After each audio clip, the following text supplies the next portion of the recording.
serafins dizem uns aos outros em alta voz: Santo, Santo, Santo é o Senhor Todo-Poderoso, e a sua glória enche o mundo inteiro. É com as palavras do profeta Isaías, capítulo 6, o versículo 3, que eu apoio a todas as pessoas, amigas e irmãs, neste primeiro domingo após Pentecostes, domingo da Trindade. Que bom poder celebrar na sua presença. Hoje, em nossa celebração, nós contamos com a presença da pastora Luz Marina Campos Garcia. A pastora Luz Marina irá nos conduzir na pregação. Que Deus use as suas palavras e o seu tom de voz a falar à nossa vida e ao nosso coração. Nós contamos com a presença do coral da comunidade de Buchholzer, na Alemanha. Também do musicista Fábio Larraz, da comunidade de Cantareira, São Paulo. Do teólogo e musicista Maurício Klug de Oliveira, também de São Paulo, e da nossa querida banda Glim, aqui de São Borja, que nos conduz em cantos ao longo da nossa celebração. Nós não celebramos sozinhos, nós nos reunimos e invocamos a presença do Trino Deus, Deus Pai, Filho e Espírito Santo. Amém. Convido para cantarmos e anunciarmos, testemunhando a presença do Trino Deus em nossa celebração. Cantemos.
Senhor nosso, como é majestoso o teu nome sobre toda a terra.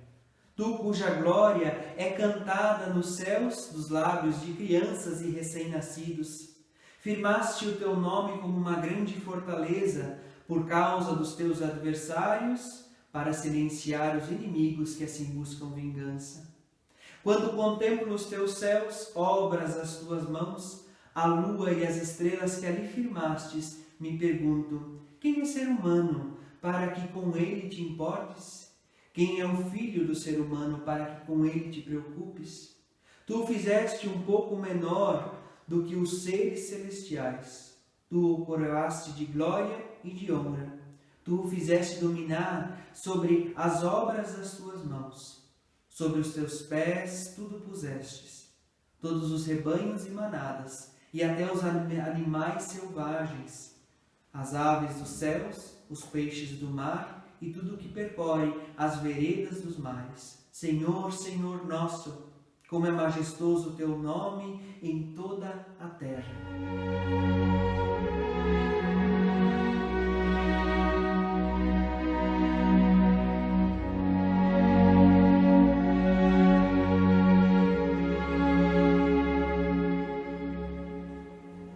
Anunciarei a sua fidelidade e te louvarei o dia inteiro. Esse é o testemunho do Salmo 35, versículo 28, e sobre a base da mesma fidelidade em Deus, eu convido para juntarmos as nossas mãos, curvarmos a nossa face e nos achegarmos a Deus em oração. Deus, fonte de amor, cuidado e de todo acolhimento, acolhe a nossa oração. Agradecemos que Tu nos reúne, mesmo em meio a esse tempo tão inquietante de pandemia que vivemos e experimentamos, onde nossas igrejas estão vazias, vazias de pessoas, irmãs e irmãos na fé, mas cheias de testemunho de cuidado, amor e preservação para com a vida, um dos maiores dons que recebemos das Tuas mãos. Agradecemos porque, ainda que os nossos encontros não possam ser presenciais em nossa igreja, Tu fazes da casa de cada irmão e irmã o Teu templo e nós assim temos comunhão. Tu vens e nos serve com a Tua palavra, nos tira do conforto, nos faz questionar, nos coloca em uma posição de inquietude, mexe com as nossas supostas verdades estabelecidas e nos desafia à transformação. A começar em mim, quebra corações, para que sejamos todos um, como Tu és em nós. Vem, fala às nossas vidas e ao nosso coração. Que a Tua palavra, o Teu ensino e o Teu querer possa moldar e transformar o nosso ser. Não permita, ó Deus, que a dor, a exclusão e a injustiça ou a violência com a pessoa próxima nos seja indiferente. Que o número de pessoas que morem vítimas da Covid-19 não nos pareça normal. Existe muita dor e muito sofrimento. Desafia-nos a perceber, a juntar forças e nos fazer solidários às pessoas que sofrem. Fortalece-nos na fé, no testemunho, na esperança e no amor. Fortalece a nossa leitura crítica e compreensão da realidade do mundo. Na nossa casa comum, aonde nós vivemos e habitamos à luz do Teu ensino. Oramos em nome de Jesus, que contigo e com o Santo Espírito é luz para o nosso caminho caminhar, desde sempre e para sempre. Amém.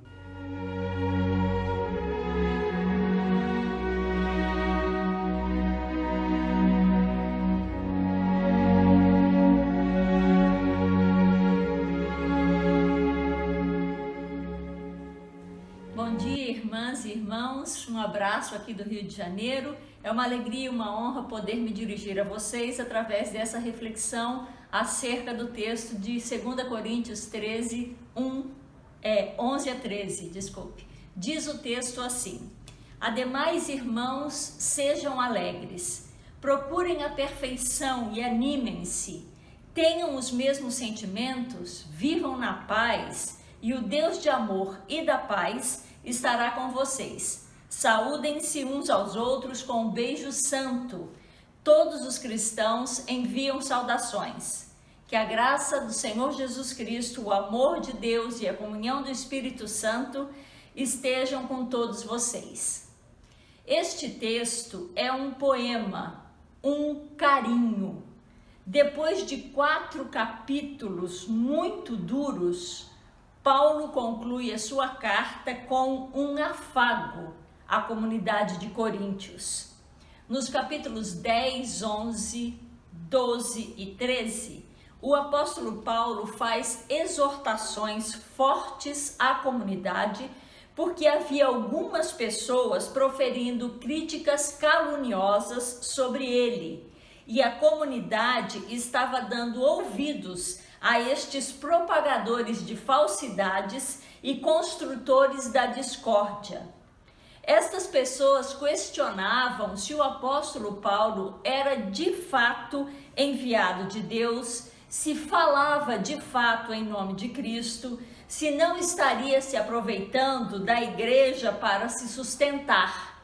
Acusavam-no de ser forte e duro nas suas cartas, mas quando estava presente, era fraco, e diziam que as palavras do apóstolo eram desprezíveis.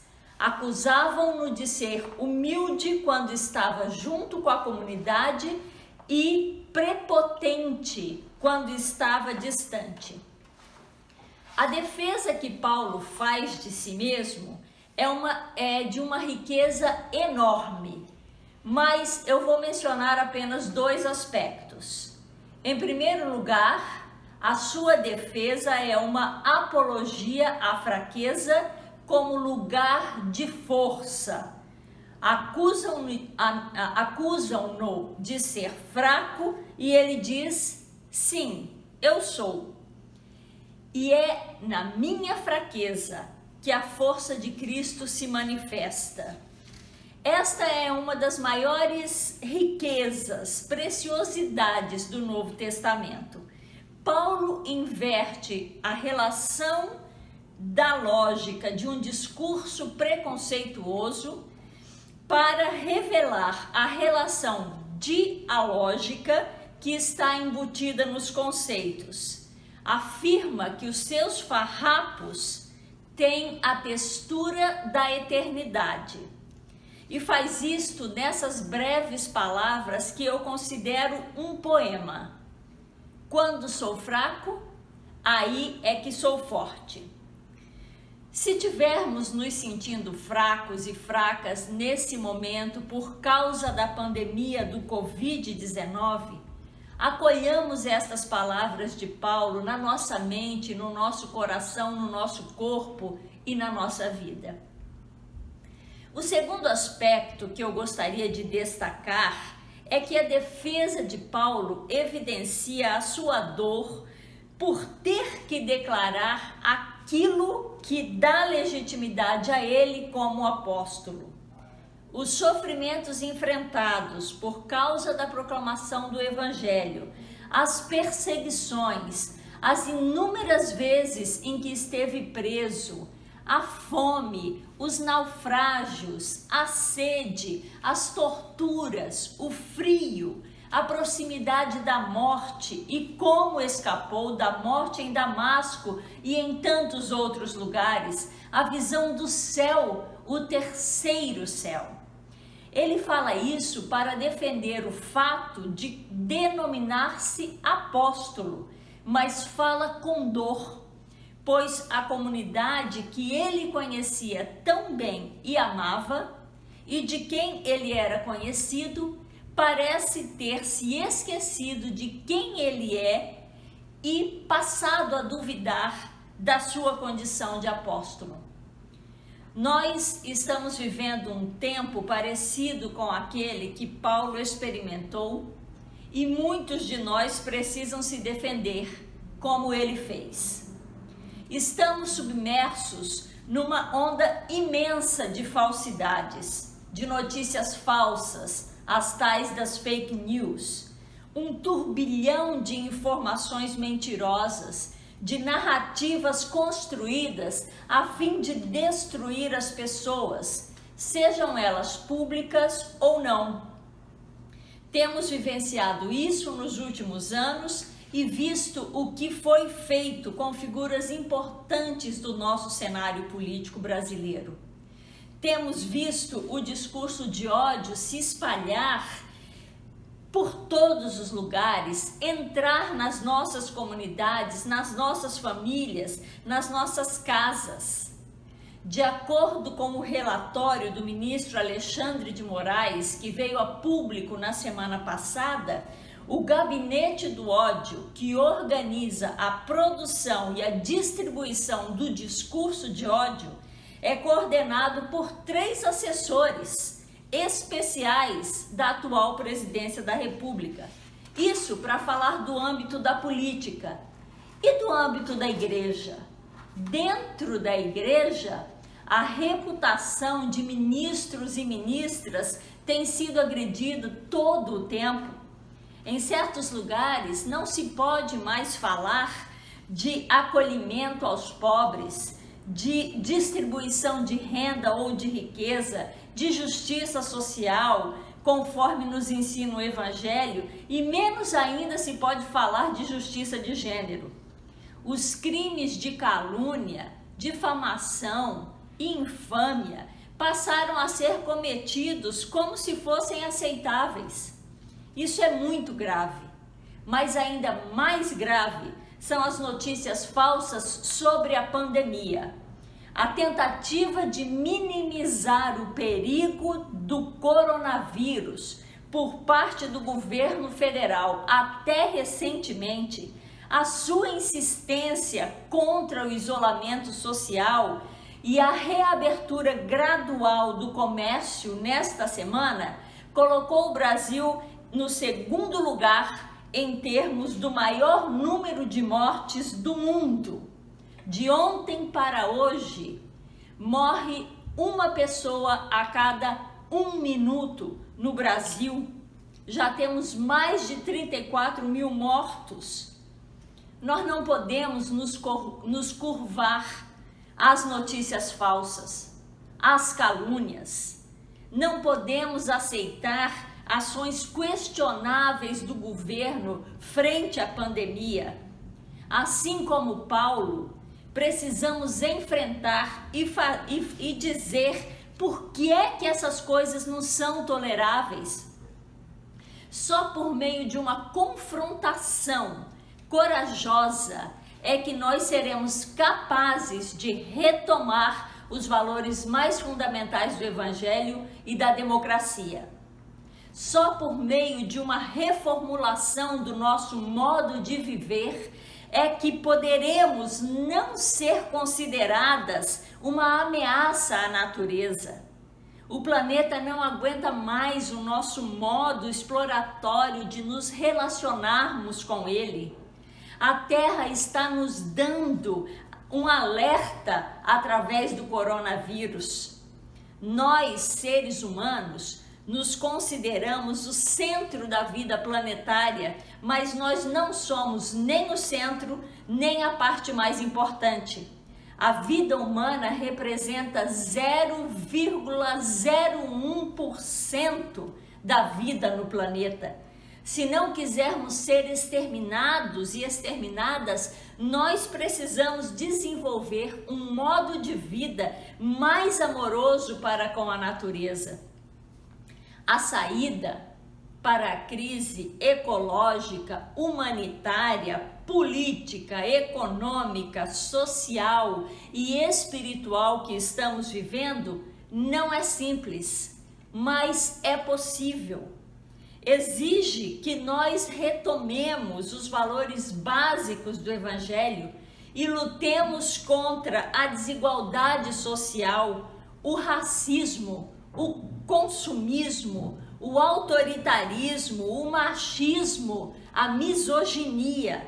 Exige que nos empenhemos em acolher quem é diferente de nós, sem preconceitos, as pessoas da comunidade LGBT, pessoas de outras religiões, pessoas de outras etnias, outras cores.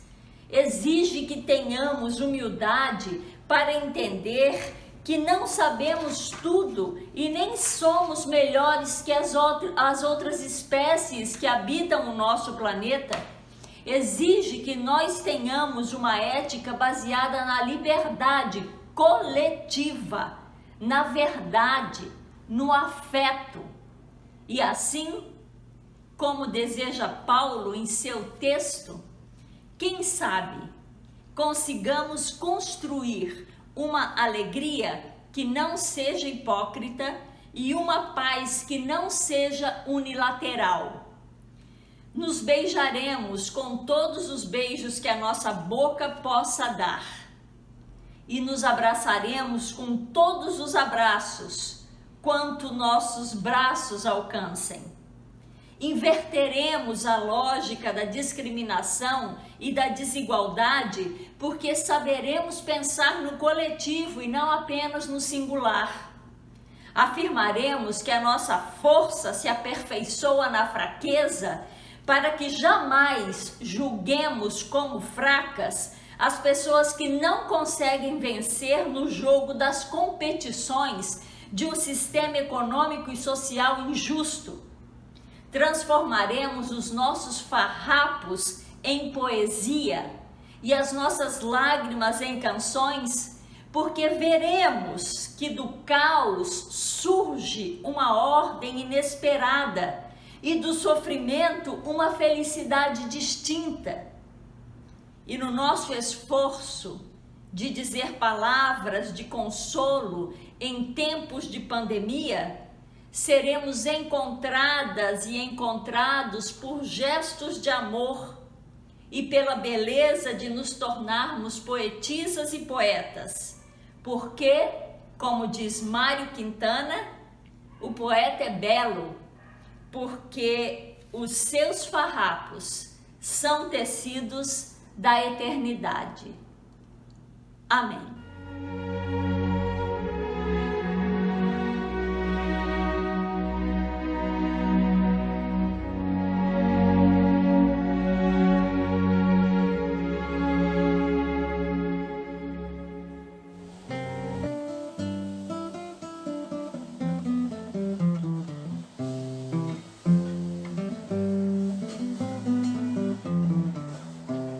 Eu quero caminhar com os pés firmes nesse chão. Enquanto falta tanto pão, não posso me acovardar.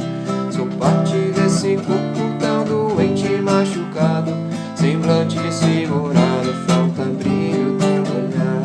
Resiste ao cansaço, que vence a timidez. Procuro ter espaço, garante a tua vez. Atrás da tua voz tão sufocada está um grito. Que sonho mais bonito está oculto em teu olhar. A verdadeira força se esconde na fraqueza. A esperança é a certeza do dia novo que há de vir. Nós somos Deus, teu povo, queremos te amar. Ensina-nos de novo um jeito de lutar. Espírito divino vem conosco habitar. Teu povo vem guiar nessa latina escuridão. De noite ser a lua, o sol no amanhecer. Nossa fé vem aquecer e alegrar o coração. Consolos rejeitados que possam existir. Desperta a tua igreja pra neles te servir.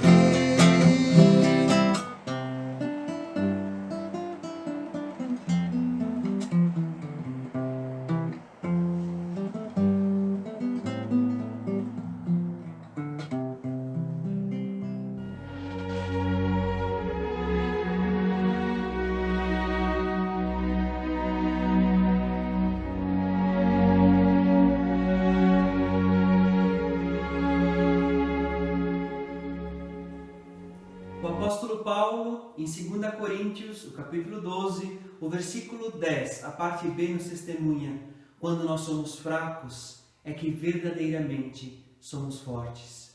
Sobre essa orientação e ensino, convido para nos achegarmos aos pés da cruz, sobre o altar de nosso Senhor, e nos unirmos em súplica e intercessão. Juntemos as nossas mãos, curvemos a nossa face e nos coloquemos em oração. Deus que ama e que pede que nos amemos, nos achegamos à Tua santa presença, apresentando o nosso clamor e oração. Obrigado por Tua palavra, obrigado por nos desafiar a perceber o que queres e espera de nós, coerência no acolhimento, na justiça e no ir ao encontro das pessoas que são excluídas e que sofrem por tantas e tantas dores neste mundo. Vai conosco, Deus de amor e misericórdia, e conduze-nos para que nossas palavras e atitudes resultem em transformação na vida de quem aclama em sua oração. Faze-nos instrumentos da Tua paz e bom acolhimento. Rogamos que tenhamos sempre autoridades que coloquem em primeiro lugar o bem do povo e que não governem para si mesmos, mas governem pelo bem comum. Rogamos pela Tua orientação em tempos de pandemia, tempos tão difíceis e ousados que vivemos e experimentamos. O número de pessoas mortas ultrapassa os 35.000. Pessoas com Covid confirmadas ultrapassam os 646.000 casos. São números crescentes que inquietam, preocupam e nos desesperam. Orienta a equipe médicas e todos os profissionais da saúde. Permaneça com as pessoas adoecidas, famílias e amigos. Dá-nos a transformação necessária para a superação desse tempo tão difícil. Que essa página sofrida da nossa história nos seja transformada e que possamos nos comprometer com formas solidárias de preservação, com cuidado e com responsabilidade com a vida de todas as pessoas. Que os nossos preconceitos caiam por terra e que aprendemos que a vida é vida em todas as situações e merece ser preservada, cuidada, respeitada e amada. Rogamos por tua igreja em todo o mundo, para que seja fortalecida, para que ninguém fique devendo nada a não ser o amor com que tu nos amas e desafia a amar em Jesus Cristo, nosso Mestre e Senhor. Tu conheces os motivos de gratidão e clamor que trazemos em nosso coração, com os mais diferentes pedidos de socorro que estão amarados em nossa garganta. Sabes os nossos medos, das nossas inseguranças, das projeções mal resolvidas e dos nossos preconceitos. Nós o colocamos sobre o teu altar e aos pés da tua cruz, que é sofrimento, humilhação, mas também é a certeza da ressurreição, salvação e vida eterna. Sonda os nossos corações e compreende o mais íntimo do nosso ser, quando nós nos unimos na oração que nosso próprio Mestre e Senhor nos ensinou. Pai nosso que estás no céu, santificado seja o teu nome. Venha o teu reino, seja feita a tua vontade, assim na terra como no céu. O pão nosso de cada dia nos dá hoje, e perdoa-nos as nossas dívidas, assim como nós também perdoamos aos nossos devedores. E não nos deixes cair em tentação, mas livra-nos do mal. Pois teu é o reino, o poder e a glória para sempre. Amém.